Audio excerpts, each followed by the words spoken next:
नागपुर के बजाज नगर इलाके से धोखाधड़ी की एक बड़ी खबर सामने आ रही है, जहां सस्ते इलेक्ट्रिक स्कूटर का लालच देकर दर्जनों लोगों को चूना लगाया गया है। मामला बजाज नगर पुलिस थाने के हद में आने वाले वर्धा रोड स्थित दीवान प्लाजा का है। यहाँ स्थित एक इलेक्ट्रिक स्कूटर शोरूम के मालिकों ने ग्राहकों को लुभावने ऑफर का झांसा देकर लाखों रुपए ठग लिए। आरोपी गणेश बच्चूमल पंजवानी उम्र 40 वर्ष वर्धा निवासी और अनिल राजकुमार वलिच्छा उम्र 48 वर्ष वर्धा निवासी बताया जा रहा है।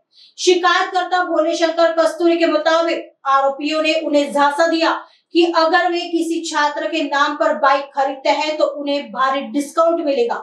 इस स्कीम के लालच में आकर शिकायतकर्ता, उनके 9 रिश्तेदार और अन्य ग्राहकों समेत कुल 22 लोगों ने बुकिंग राशि जमा कर दी। पुलिस के अनुसार 10 January 2025 say 17 March 2025 K beach in आरोपियों ने ग्राहकों से कुल 6,55,000 रुपए इलेक्ट्रिक बाइक बुकिंग के नाम पर वसूले। लेकिन पैसे लेने के बाद आरोपियों ने न तो स्कूटर की डिलीवरी दी और न ही पैसे वापस किए, बल्कि वे शोरूम बंद कर फरार हो गए। बजाज नगर पुलिस ने इस मामले में गंभीरता दिखाते हुए शिकायत दर्ज कर ली है। फिलहाल बजाज नगर पुलिस आरोपियों की तलाश कर रही है।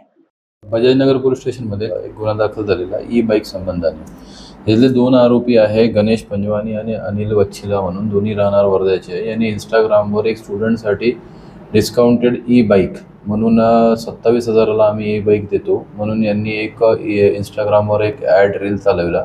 त्यांचं ऑफिस रामदास पेठला आहे असं म्हणून सांगितलं। ते त्या ठिकाणी ऑफिस पण होतं आणि बऱ्याच लोकांनी त्याच्यात पैसे पण भरले। त्याच्यात लोकांनी 20,000 रुपये त्यांना ॲडव्हान्स म्हणून पे केला आणि बाकीचे 7,000 रुपये गाडी भेटल्यानंतर त्यांना मिळतील असे त्यांनी सांगितले। तर त्या संदर्भात त्यांना 20,000 रुपये घेऊन सुद्धा त्यांनी बाईक वगैरे दिली नाही। तर मागच्या 1 महिन्यापासून आम्हाला अशा तक्रारी प्राप्त होत होत्या। त्यामध्ये जवळजवळ 32 बाईक बुक झालेल्या आहेत। एका जो फिर्यादी आहे, फिर्यादीने 9 बाईक बुक केलेल्या होत्या आणि इतर 22 लोकांनी बाईक बुक केलेल्या होत्या।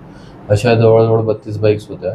तर त्या आरोपींनी खोटं फॉल्स कमिटमेंट करून लोकांकडून पैसे घेतले आणि बाईक्स दिल्या नाही म्हणून या दोन्ही आरोपीविरुद्ध गुन्हा दाखल करण्यात आलेला आहे। PSI भावने हे तपास करीत आहेत। लोकांना आमचं हेच आव्हान आहे की इंस्टाग्रामच्या रील्स किंवा ऑथेंटिक बाईक कंपनी यांच्या वेबसाईट, ओरिजिनल वेबसाईट पेजवर जावे आणि तिथून जाऊन ते खात्री करावे की त्यांनी खरंच यांना एजन्सी वगैरे दिली आहे का, किंवा या संदर्भात त्यांचा कायदेशीर अधिकार आहेत का, किंवा त्यांना ते बाईक पाहिल्या आहेत का। आणि जर तुम्ही 20,000 रुपये भरायला तयार असाल तर थोडेसे पैसे जास्त टाकून 27,000 लगेच भरून तुम्ही ते बाईक लगेच घ्यायला पाहिजे होती। कारण हे नवीन कंपनीज आहेत आणि बऱ्याचदा या नवीन कंपनीजचं गॅरंटी नसते। त्याच्यामुळे जुन्या कंपनीवर भरोसा करावा असं मला वाटतं।